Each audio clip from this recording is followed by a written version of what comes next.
Hi, my name is AJ, co-founder and CEO of EasyCollect. Hi, I'm Raj, co-founder of EasyCollect. So our mission at EasyCollect is to eliminate late payment for businesses forever. And that's so important because if we can eliminate late payment, it means that our clients can run better, prosperous, growing businesses. And that's our purpose, to help businesses grow and succeed. Now, eliminating late payment is our mission, and eliminating late payment is our focus as a business. And it's one that's very close to my heart because before starting EasyCollect, I ran a wholesale manufacturing and distribution business that suffered with cash flow issues caused because of late paying customers. Now that was a fast growing business. We grew from 2 to 10 million in about 3 years.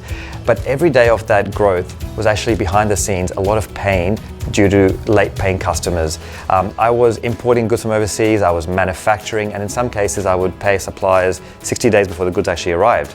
And clients, I would be selling on credit. Typically in our industry, it was 30 days end of month. And so what that caused was a massive imbalance between when I actually had to pay for goods and when I received the money, sometimes 100 to 150 days. And that, in my business, I wasn't ready to manage that. And it caused me a lot of stress as a business owner. And as a result, I stopped enjoying business. My typical day became coming into work, printing out 5 pages of our debtors ledger, sitting with my accounts team and going through one by one saying, I think this person will pay on time. No, I think this person's good. Don't chase them today. Because I was also scared. I was scared of chasing too hard because I wanted to maintain the relationship of my customers. But at the same time, I needed the cash. So I would tell my staff, don't chase this guy. He's a big company. Don't chase him.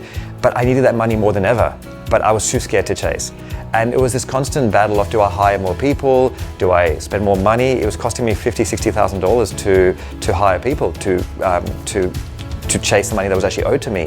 And on top of that, I felt I was in this hole and I didn't know how to get out of it. So I was at AJ's chartered accountant at the time, and he invited me to have a look and see what's going on, and I was an advisor. And when we looked at these massive terms, these cash flows that had to be financed, where we went from paying up front, like you said, to collecting 60 days later, it was 150, sometimes it went up to 200 days. And when you're growing fast, that problem multiplies. And we tried throwing solutions at it. What do? You hire someone, firstly. Easy. Do you think that's an easy win? But that's expensive, timely, and they hardly get through the first of the 5 pages of debtors in a week or in a month. And then you keep going and again, and at the end of the year, we still have all these bad debts that need to be written off. Factoring was big.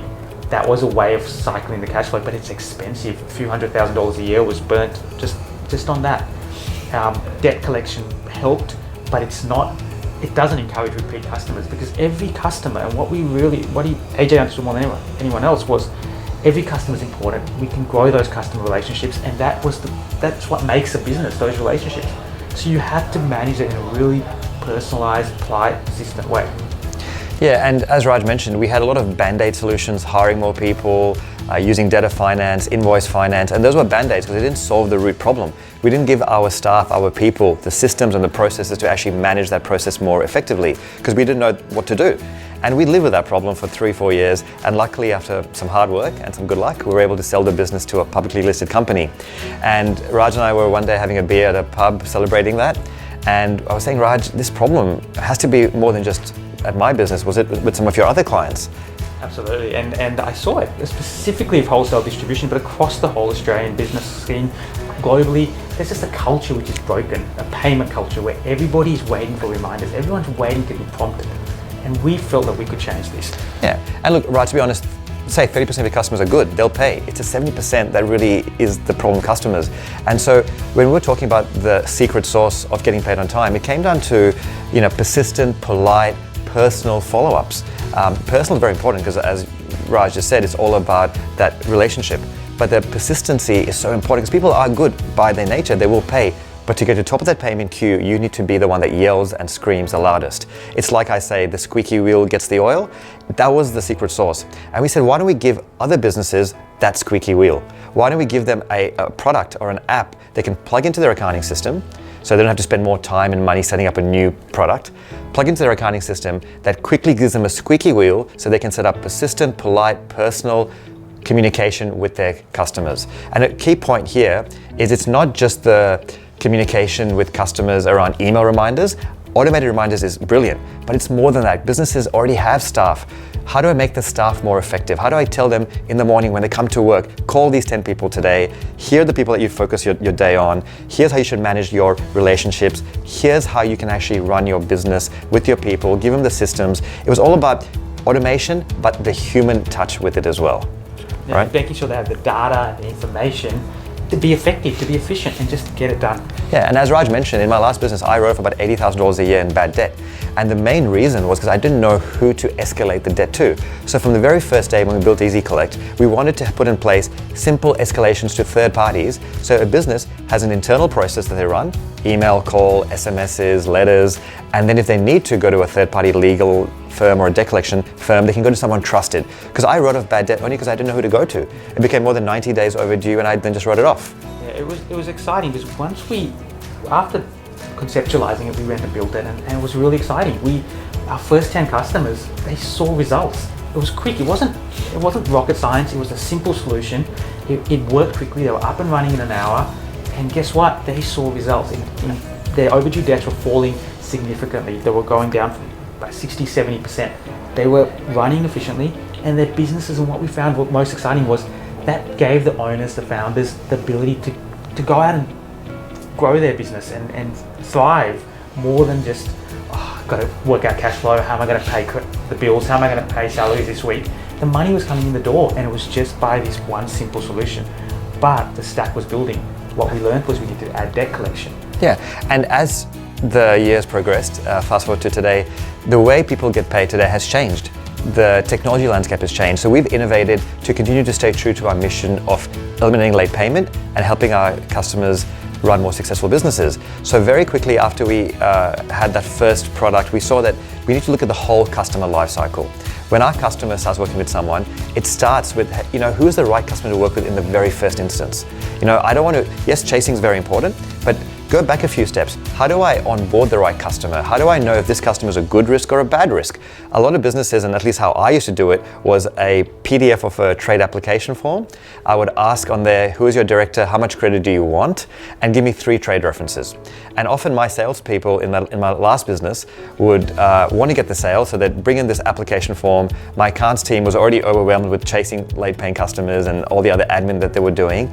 And they would call maybe one of the 3 references. And because of the pressure from sales and from me, we would open up these trade accounts, give someone $10,000 credit based on a trade reference, which is always good, by the way. And I can't imagine a bank giving you a loan for $10,000 based on Raj saying that I'm a good guy. Yeah, that's right. Like small businesses giving away these huge amounts of credits with little processes, little understanding of the business that they're dealing with. It makes we needed to solve that as well, because before you even make the sale, we need to make sure the credit worthiness is there, and in a simple way. So using our data and our platform and the insights that we gathered from all our customers that we have, we were able to build some very data-driven, insight-driven ways for businesses now to onboard customers through really seamless application forms, assess the risk, because risk needs to be, especially now in the times that we live in, need to be assessed more scientifically, more data-driven. Say, if I work with this customer, it's a good customer, and this is how much credit I should extend. And if you get the right customers on board, then chasing them becomes more effective, and you get better results. And then from there, we built our own payments platform. We said that there needs to be a way to reduce the friction and innovate the way that your customers can pay you. Paying by bank transfer is good, but customers more and more we saw wanted to pay by credit card, by installment payments, like the buy now, pay later installments. They want to pay by direct debit.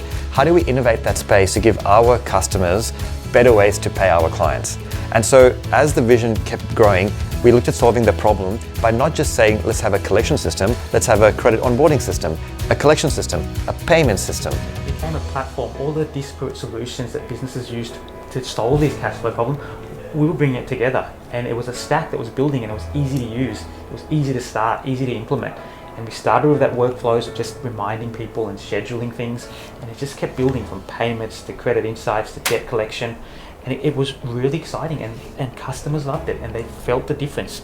Yeah, and our aim is to have no business have to worry about having to be chasing late paying customers. We want that to be, use this Easy Collect app, plug it into your accounting system, and off you go. And remove the excuses that customers give. you know what, I don't have a copy of the invoice. Hey, guess what? We've got a platform. They can go and download the invoice anytime they want. Every reminder has the invoice attached. All the excuses, and we were tracking this. We were learning what customers were replying. And those excuses, we were then building our platform around that to make sure that people got paid faster. And even during the COVID, one of the big things we saw is as we heard more and more anecdotally that customers were paying later and later and payment terms were flowing out, we didn't see that on our platform, and we were thinking, why not? It's because it works. We were getting to the top of the queue each time. Yeah. Fast forward to where we are today, we have 1,200 customers in 18 countries. We're helping small and medium businesses to manage their cash flow, to get paid on time, and we're just at the start of the journey. The journey is exciting. The stack, the integrations we're building, the data, it's starting to learn. The software is learning upon itself. When is this person paying? How are they paying? Are they paying later than normal? Do they like being reminded at 5 o'clock on Friday because they're in front of their computer? We're going to build that insight, and the future is really bright as to where we can see ourselves going. As Raj says, people pay on rainy days, and our system will notice and remind us on rainy days.